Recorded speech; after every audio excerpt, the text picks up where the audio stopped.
دنیا میں سلامت رکھنا، ان کی عزتیں سلامت رکھنا، ان کی اپنی عزت سلامت رہے نہ رہے، لیکن وہ دوسروں کے لیے دعائیں مانگتے ہیں. ٹھیک ہے نا، ہم درباروں پر جاتے ہیں، کہتے ہیں یا اللہ اور ہمیں اس دور کے اندر کوئی ہمارے ایمان کی سلامتی کی دعا، لیکن صدقے جائیں حضور تاجدار کائنات صلی اللہ علیہ وآلہ وسلم نے ایک دھوکے پر ایسی ایسی دعا مانگی، اور اس دعا کا اثر بعد میں آنے والے لوگوں نے خود اپنی آنکھوں سے دیکھا. سبحان اللہ. اور یہاں جو آیت کریمہ سورۃ التوبہ کی میں نے آپ کے سامنے تلاوت کی، لقد جاءکم رسول من انفسکم عزیز علیہ ما عنتم حریص علیکم بالمؤمنین رؤوف رحیم. اور کیا لقد جاءکم، اور تمہارے پاس تمہیں میں سے ایک پیارا رسول بھیجا گیا ہے، تشریف لایا ہے. اور اگلے جملے کے اندر فرمایا من انفسکم عزیز علیہ ما عنتم حریص علیکم بالمؤمنین رؤوف رحیم، جن پر تمہارا مشقت میں پڑ جانا گراں گزرتا ہے. جب تم مشکل میں ہو حضور سے برداشت نہیں ہوتا، یہ کہا جا رہا ہے. جب تم تکلیف میں ہو حضور سے برداشت نہیں ہوتا، پھر حضور ہاتھ اٹھا کر دعا مانگ دیتے ہیں. سبحان اللہ.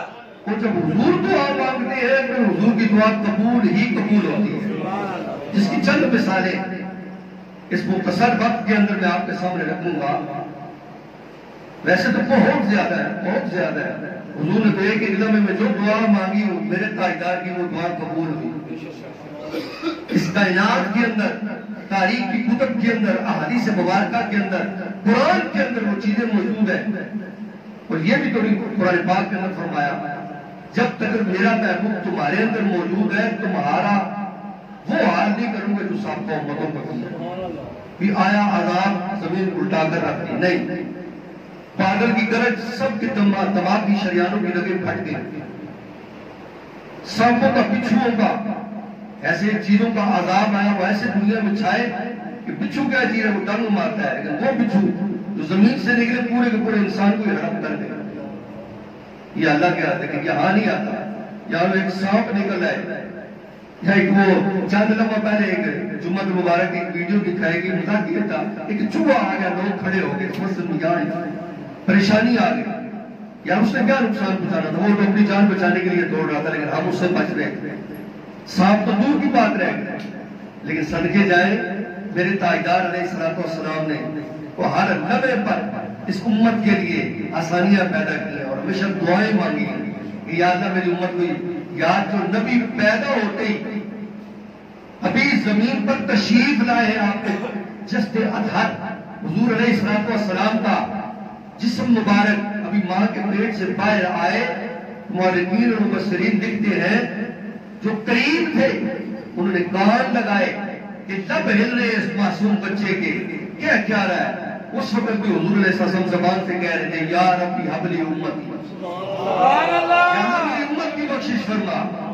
اور یہ امت حضور علیہ السلام کی عزت نے ہم اس پر خاموشی اختیار کریں اور پھر ان ظالموں کا ساتھ دے تو پھر بروز قیامت کون سا منہ لے کر حضور کی پاک بارگاہ میں جائیں. حضور سے تمہارا مشقت پہ پڑ جانا گراں گزرتا ہے، مشکلات پہ گزرتا ہے، وہ تو تمہاری بھلائی کے لیے نہایت چاہنے والوں کے لیے مسلمانوں کے لیے بڑا رحم دل ہے. اور یہ اللہ رب العزت کی شان مقام اور مرتبہ اس آیت مبارکہ کے اندر بیان کر کر اگلے لمحے سب سے پہلا حضرت سیدنا عوف بن مالک واپس اگے ذرا سبحان اللہ تاکہ بات سمجھ میں آئے. صحابی رسول ہے، حضور تاجدار کائنات صلی اللہ علیہ وآلہ وسلم کے پیارے صحابی. کہتے ہیں نا کہ کئی مقامات ایسے ہوتے ہیں جب کوئی بندہ کسی اللہ رب العزت کو مقام دے دے، قرآن کی آیت پسند آ جائے، اس کا بیان پسند آ جائے، لوگ رش کرتے ہیں یار میری بھی اولاد کبھی ایسی ہو، یا مجھے اللہ پاک یہ مقام عطا فرماتا میں اس طرح بیان کرتا، لوگ مجھ سے محبت کرتے. جس کی زندہ مثال دوسری طرف لے جاتے ہیں. آج اور اس کے اندر بڑے بڑے لوگ میں دیکھتا ہوں وہ کہتے ہیں یار کاش ممتاز حسین قادری والا جذبہ اور یہ مقام ہمیں مل جاتا، ہمارے جنازے میں تو 40 بندے نہیں آتے، یہاں 60 لاکھ آ گیا. یا بابا رضوی کے جنازے والی پوزیشن آج بڑے بڑے علماء اس پر رشک کرتے ہیں. یہ مثال دے کر حضرت سیدنا عوف بن مالک رضی اللہ تعالیٰ آپ کیا فرماتے ہیں کہ ایک جنازے کے اندر ہم شامل تھے، نبی علیہ السلام نے جنازہ پڑھایا، جب جنازہ پڑھا چکے تو جنازہ پڑھانے کے بعد میرے تاجدار علیہ السلام نے دعا مانگی۔ اسے پتہ یہ چلا کہ جنازے کے بعد دعا مانگنا شرک و بدعت نہیں ہے، کوئی باہر سے عمل نہیں ہے۔ صحابی رسول، یہ جو میرے سامنے یہ پیپر موجود ہے، اس کے اوپر ریفرنس موجود ہے، انہوں نے جب دعا مانگی تو حضور تاجدار کائنات نے کیا دعا مانگی؟ نبی علیہ السلام نے فرمایا یا اللہ یہ بندہ مومن مجھ سے محبت کرتا تھا، اس کی مغفرت اور بخشش۔ یا اللہ یہ بندہ مومن مجھ سے محبت کرتا تھا، میں محمد کریم نے اس کا جنازہ پڑھایا ہے، اس کی قبر کو کشادہ فرما دے۔ آج بھی جب کوئی بندہ مومن دنیا سے چلا جاتا ہے، اگر وہ وہاں بحیثیت تو امام کھڑے ہو کر دعا مانگتا ہے، لیکن دعا کا طریقہ کیا ہوتا ہے؟ حضور علیہ السلام کے طریقے، حضور کے طریقے کے مطابق۔ تو یہاں دیکھیے کہ نبی علیہ السلام نے وہاں دعا مانگی، سیدنا عوف بن مالک رشک کرنے لگی، کاش کہ آج اس میت کی جگہ عوف تو پڑا ہوگا، حضور تیرے لیے دعا مانگتے۔ یار دعائیں آج بھی اثر کریں گی، آج بھی دعائیں اثر کریں گی، لیکن سب سے پہلی شرط یہ ہے سچے دل کے ساتھ توبہ۔ اگر آپ توبہ نہیں کرتے، حرام چیز نہیں چھوڑتے، سود نہیں چھوڑتے، آنکھوں کا گناہ، ہاتھوں کے گناہ ان کو نہیں چھوڑتے، تو پھر آپ اس دعا کے اثر سے محروم رہیں گے۔ لیکن حضور نے یہ دعا مانگی، مختصر کرتے ہوئے اگلی سیدنا عرفہ باقی، یہ بھی صحابی رسول ہے، عرفہ باقی رحمۃ اللہ تعالیٰ رضی اللہ تعالیٰ عنہ صحابی رسول ہے۔ نبی علیہ السلام نے ایک مجلس کے اندر بیٹھے ہوئے حضور علیہ السلام نے کہا، جس طرح آج بھی بندہ کہہ رہتا ہے کہ جناب یہ ایسے کریں کہ میں ذرا مصروف ہوں، کتاب لکھ رہا ہوں یا قرآن اور حدیث کا کوئی کام کر رہا ہوں، خدمت گزار بیٹھے ہوتے ہیں، محبتوں کے ساتھ کہتے ہیں جناب یہ جو کام ہے سب میں کھڑے آتا ہوں۔ اسی طرح حضور نے فرمایا اے عروہ ایسا کر، ایک یہ دینار ہے سونے کا، یہ لے جائے بکری خرید کے لے آ، مجھے وہ ضرورت ہے۔ وہ گئے بکری خریدنے کے لیے گئے، جب گئے تو انہوں نے کہا ایسا کریں، انہوں نے بارگننگ کی، اپنے معاملات طے کیے، تو ایک کے بجائے انہوں نے 2 بکریاں خرید لی۔ حضور نے تو ایک فرمایا، انہوں نے 2 خرید لی۔ جب 2 خرید لی تو آپ کہا تو حضور صلی اللہ علیہ وسلم خوش ہو گئے، میں تجارت کر رہا ہوں، میں کوئی غلط کام تو نہیں کر رہا۔ آپ نے کیا کیا؟ ایک بکری لے کر بارگاہ مصطفیٰ میں حاضر ہوئے، ایک بکری کو پھر سیل کر کر ایک سونے کا سکہ بارگاہ مصطفیٰ میں واپس دیا۔ حضور صلی اللہ علیہ وسلم نے فرمایا اے عروہ جا تیرے مال اور تیرے تجارت کے اندر اللہ پاک برکتیں عطا فرمائے۔ اور پھر ایک وقت آیا سرکار سیدنا فاروق اعظم اور بڑے بڑے صحابہ اپنا مال لے کر حضرت عروہ کے پاس جاتے کہ تو جو تجارت کرتا ہے اس مال کے اندر ہمارا بھی حصہ شامل کر لے، جو پروفٹ ملے گا ہمیں دے دینا۔ پوچھا کیوں؟ کہا کہ حضور سے خود سنا ہے اس کی تجارت کے لیے حضور نے دعا کی ہے، اور جس کی تجارت کے لیے حضور نے دعا کی اس کی تجارت کا کام ہو ہی نہیں سکتا۔ یہ تھی دعائے رسول۔ اور پھر اگلی سنیں، حضرت عبداللہ بن حشام رضی اللہ تعالیٰ عنہ، یہ بھی صحابی رسول ہے، اور اللہ رب العزت نے ان کے لیے بھی ان کے مال کے اندر برکت کے لیے دعا مانگی، یا اللہ یہ مجھ سے بڑی محبت کرتا ہے، اے پیارے خدا اس کے مال کے اندر برکتیں عطا فرما۔ یا حضور علیہ السلام جس کے مال اور تجارت کہیں مال، کہیں زندگی، کہیں دنیا سے جانے کے بعد مغفرت اور بخشش کے لیے، کہیں قبر کی کشادگی کے لیے یا صدقے جائے۔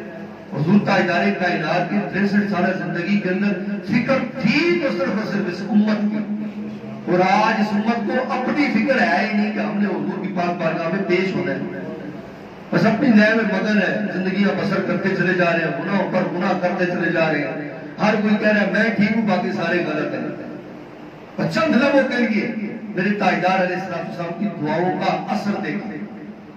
اور یہاں پر اب جس صحابی رسول کی بات سنو، اسی پر ہی میں اپنی گفتگو کو ختم کرتے ہوئے،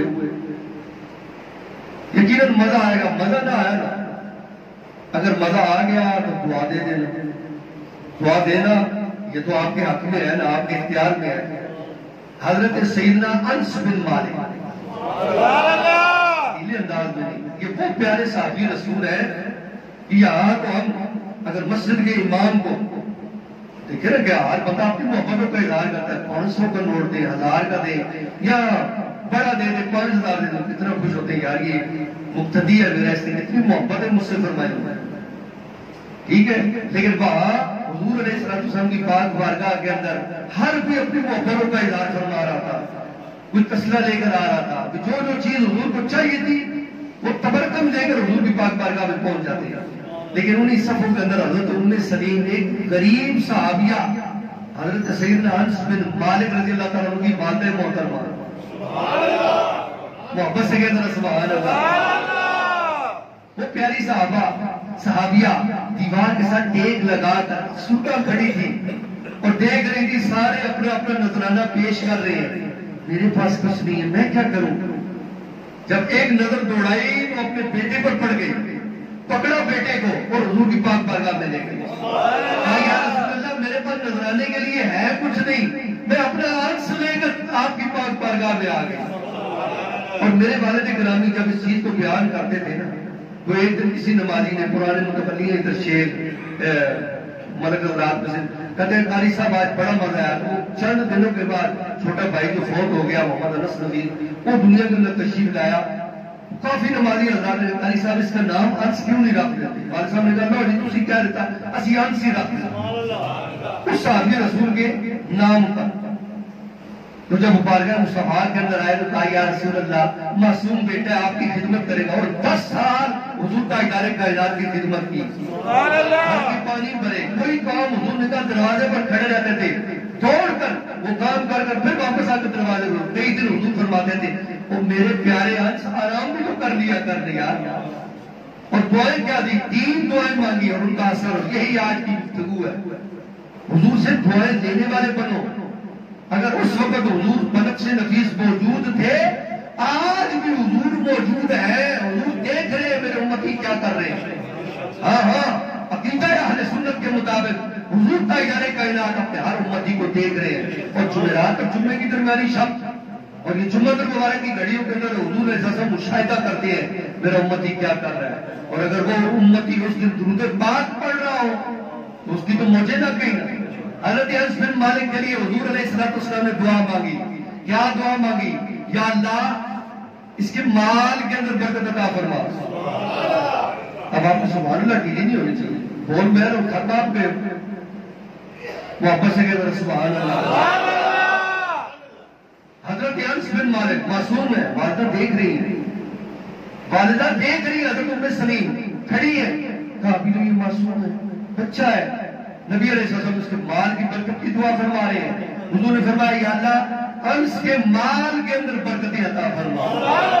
پھر حضور نے فرمایا انس کی اولاد کے اندر برکتیں عطا فرما. پھر حضور نے تیسری دعا مانگی میرے انس کی عمر کے اندر برکتیں عطا فرما. اب سنو حضور علیہ السلام کی دعا کا اثر. پہلی مال کے اندر برکت، پورے کے پورے عرب کے اندر سب کے باغ سال میں 1 مرتبہ پھل دیتے تھے. انس کا باغ سال میں 2 مرتبہ پھل دیتے تھے. اتنا مال کہ سنبھالا نہیں جاتا تھا. بارگاہ مصطفیٰ میں لے کر پھر آ جاتے تھے. خلفائے راشدین کے دور کے اندر آ جاتے تھے. جس کا دور آیا حضرت انس بن مالک صف اول کے اندر نظر آئے، اشرفیوں کی ڈھیری اٹھا کر سب نے ڈھیر لگا دیا. کہا یہ حضور کی دعاؤں کا اثر ہے، مال لے، کیونکہ اللہ نے فرمایا ہے تم میرے راستے میں 1 دو میں تمہیں 10 واپس کر دوں گا. میں نے حضور سے یہ بھی سنا ہے. پھر دوسرا حضور علیہ السلام کے دعاؤں کا اثر، فرمایا انس کی اولاد کے اندر برکت عطا فرمایا. آپ کو معلوم ہے 93 ہجری کے اندر آپ کا مثال ہوا حضرت انس بن مالک. کتنی ہجری؟ 93 ہجری کے اندر جا کر آپ کا وصال ہوا. اور جب آپ دنیا سے نہیں گئے تھے تو 75 ہجری کے اندر آپ کی 120 اولادیں دنیا سے جا چکی تھی. آپ موجود تھے، اولادیں جا چکی تھی. اور جس دن آپ دنیا سے گئے 93 ہجری 100 اولادیں ابھی پیچھے باقی تھی. اتنا بڑا قبیلہ ہوگا. یا تو اگر کہا جائے اتنا اس کے 10 بیٹے ہیں، کوئی حیرانگی نہ لگنے لگتا بندے کا اور کم ہے ہی کوئی اولادیں ہی نہیں جا رہے.